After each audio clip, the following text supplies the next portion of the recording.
મારા વાલા પ્રિયો, ઈસુ ખ્રિસ્તના નામમાં હું તમને શુભેચ્છા પાઠવું છું। પ્રભુ ઈસુ ખ્રિસ્ત તમને ખૂબ જ પ્રેમ કરે છે, તેથી ખુશ રહો, તેથી આનંદિત રહો। શું તમે બધા ખુશ છો? શું તમને કંઈક અસર થઈ રહી છે? શું તમારા હૃદયમાં કોઈ દુઃખ છે? ડરશો નહીં, પ્રભુ એ બધું જ બદલી શકે છે। જ્યારે આપણે દુનિયામાં છીએ ત્યારે આ બધું તો આવવાનું જ છે। શા માટે? આપણી પાસે એક દુશ્મન છે, શેતાન। લખેલું છે કે તે ગર્જના કરતા સિંહની જેમ ફરે છે।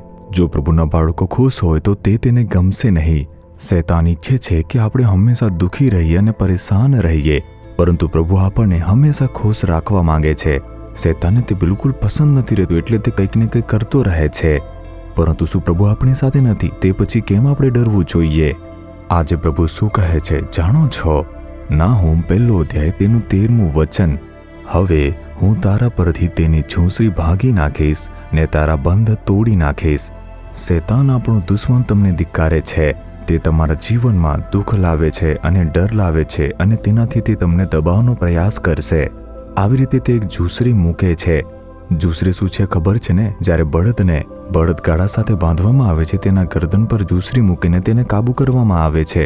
શૈતાને તમારા પર કેટલાક જુવાળ મૂક્યા છે। ભય નામની એક ઝૂંસરી, ચિંતા નામની એક ઝૂંસરી, મૂંઝવણ નામની એક ઝૂંસરી અને હતાશા નામની એક ઝૂંસરી, તમારા જીવનમાં નબળાઈ નામની એક ઝૂંસરી। તેણે અનેક પ્રકારની ઝૂંસરી મૂકી છે। હું ભયભીત છું, નબળો અને નિરાશ અનુભવું છું, હું પરેશાન છું, હું હતાશ છું। એ શૈતાનની એક ઝૂંસરી છે। તે તમને દબાવતી રહેશે અને તમારી ખુશીને બગાડતી રહેશે। પ્રભુ કહે છે કે હું તે શૈતાનની ઝૂંસરીને તોડી નાખીશ। આજે તમને મુક્તિ મળશે, ભયમાંથી, હતાશામાંથી, મૂંઝવણમાંથી, નબળાઈમાંથી મુક્તિ। અને હું તે જુવાળને બિલકુલ તોડી નાખીશ, હું તેના બંધનો તોડી નાખીશ, એમ તે કહે છે। શું શૈતાન આપણને ક્યારેક બાંધતો નથી?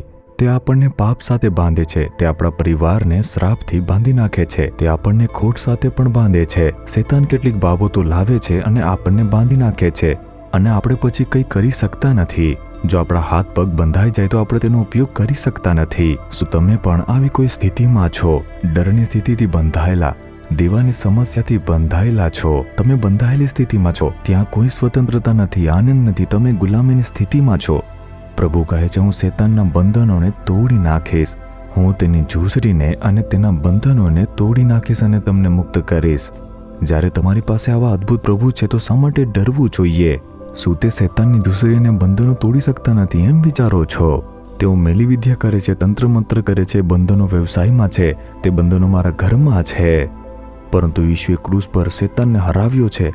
તેણે શૈતાનની શક્તિને તેના પગ નીચે કચડી નાખ્યો છે। શૈતાન તે ઈશુના પગ નીચે છે, તેથી જ ઈશુનું નામ સાંભળીને તે ડરથી કંપી જાય છે। જો તમે વિશ્વાસ કરો છો તો કહો કે ઈશુના નામમાં શૈતાનની ઝૂંસરી તે તૂટી જાય। ઈશુના નામમાં જે શૈતાનના બંધનો છે તે તૂટી જાય। ઈશુના લોહીની શક્તિથી મને આજે મુક્તિ મળી જાય। જો તમે આ વિશ્વાસથી કહેશો તો આ મિનિટે જ પરિવર્તન આવવાનું શરૂ થશે। સૌપ્રથમ તમારા મન અને હૃદયમાં એક આનંદ આવશે અને દરેક ભય તમારાથી દૂર થશે। બંધનો દૂર થઈ જશે। તમારા પરિવારમાં, નોકરીમાં, વ્યવસાયમાં અને સેવામાં એક પરિવર્તન આવશે। તમે તેને જોવાના છો। શું વિશ્વાસ કરો છો? તેથી વિશ્વાસ સાથે આજે કહો કે આ જે વચન છે તે મારા માટે છે। શૈતાનની ઝૂંસરી તોડી નાખવામાં આવશે, મારું બંધન તોડી નાખવામાં આવશે। ઈશુએ મને વચન આપ્યું છે, હું ઈશુના નામમાં એ જે ચમત્કાર છે તેને પ્રાપ્ત કરું છું। આ કહીને જુઓ, એક ચમત્કાર થશે। મેં આવું જોયું છે। હજારો લોકો આવી રીતે મુક્ત થતા જોયા છે। પ્રાર્થના કરતાની સાથે જ તેમના જીવનમાં એક પરિવર્તન આવે છે। આજે જ પરિવર્તન આવશે। તમારા હૃદય પર હાથ મૂકો, તમારી આંખોની સામે ઈશુને મૂકો। તેમણે ક્રૂસ ઉપર શૈતાનને, દુષ્ટને હરાવી નાખ્યો છે। શૈતાન હારેલો છે, હું વિશ્વાસ કરું છું। તમારી આંખો બંધ કરો। નાસરેતના ઈશુના નામમાં મારા બંધનો, તે દરેક બંધનો તૂટી જાય। શૈતાને મારા પર જેટલા બંધનો મૂક્યા છે તે છૂટા થઈ જાય। શૈતાન દ્વારા મારા પર મૂકવામાં આવેલ ઝૂંસરી તે તૂટી જાય। હે ઈશુ, તમે કહ્યું હતું કે તમે મારી ઝૂંસરીઓને, બંધનોને તોડી નાખશો। હું વિશ્વાસ કરું છું અને નાઝરેતના ઈશુના નામમાં શૈતાનની દરેક ઝૂંસરીઓ તે તૂટી જાય, તેના બંધનો તે તૂટી જાય। દરેક પ્રકારના ભય, મૂંઝવણ, નિરાશા, નબળાઈઓ, રોગો અને નુકસાન તે ઈશુના નામમાં દૂર થઈ જાય। ઈશુના નામમાં એક છુટકારો। Amen, amen.